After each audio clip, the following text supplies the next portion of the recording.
બનાસકાંઠાના વાવ તાલુકાના બાલુત્રી ગામના લોકો પાણીમાં ડૂબી રહ્યા છે, શાબ્દિક પણ અને ભૌતિક રીતે પણ।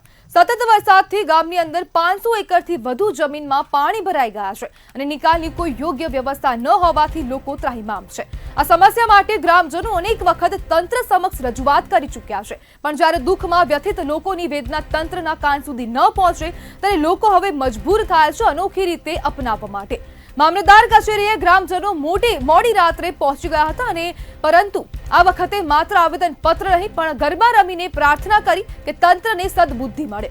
આવા અનોખા વિરોધ પછી પણ જો તંત્ર કાન ન દે તો પછી પ્રજાને કોણ સાંભળશે? દર વર્ષે આવી જ હાલત હોવા છતાં નાળા અને ડ્રેનેજની કાયમી વ્યવસ્થા શા માટે નથી? 500 એકર જમીનમાં પાણી ભરાઈ રહેવું એ ખેતીને પણ નષ્ટ કરે છે, તો ખેતી પ્રધાન રાજ્યમાં ખેડૂત આ રીતે તંત્ર સામે ધરણા કરે એ શરમજનક નથી? ત્યારે હવે અધિકારીઓને પણ પ્રશ્ન થઈ રહ્યા છે અને તંત્રને પણ પ્રશ્ન થઈ રહ્યા છે। ત્યારે વર્ષોની સમસ્યાનો નિકાલ કેમ નથી થયો અને છેલ્લા ઘણા વર્ષોથી આ ગામમાં પાણી ભરાવાની સ્થિતિ સર્જાય છે અને આ જે ગામમાં લોકો જે રહી રહ્યા છે તે લોકોને ભારે હાલાકી પડે છે અને તે લોકોના ઘરમાં પણ પાણી ઘૂસી જાય છે। તંત્ર દ્વારા હજુ સુધી કોઈ પણ પ્રકારની કાર્યવાહી કરાઈ નથી અને આ 500 એકરની જે ખેતીની જમીન છે તેમાં પાણી ભરાઈ ગયા છે। સાથે ખેડૂત આગેવાન કાળુ તરક જોડાઈ ગયા છો। કાળુભાઈ, બાલુત્રી ગ્રામમાં હજુ સુધી કોઈ પણ પ્રકારની કાર્યવાહી થઈ નથી અને પાણી હજુ સુધી ઓસર્યા નથી, શું કહેશો? બેન, હાલની પરિસ્થિતિ ખૂબ વિકટ છે। વરસાદ વીત્યાને 15 દિવસ છતાં પણ અમારા બાલુંદ્રી ની આજુબાજુના ગામડાઓની આટલી બધી ભયંકર પરિસ્થિતિ છે કે એની કોઈ સીમા નથી।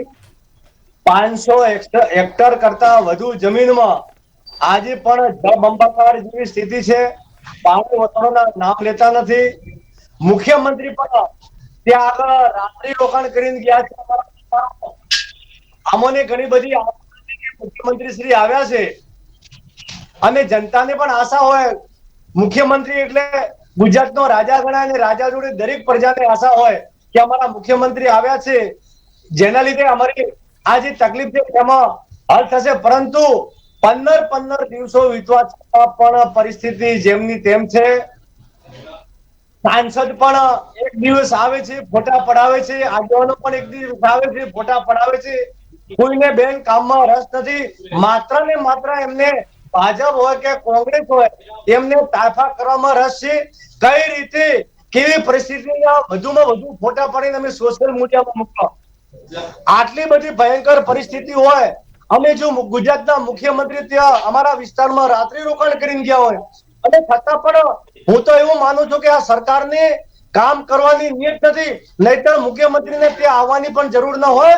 તંત્રને માત્ર એક જ ફોન, એક જ એમના લેટર થી કામ થઈ શકે છે, પણ માત્ર વાહવાહી કરવામાં આ સરકાર માને છે। જી જી કાળુભાઈ, ગામ અને આજુબાજુમાં ગામમાં પાણી, ઘરોમાં પાણી, ખેતરોમાં પાણી, શાળાઓમાં પાણી, માણસોને શું ખાવું, અમારા પશુઓને શું કરાવવું, આવી પરિસ્થિતિ છે।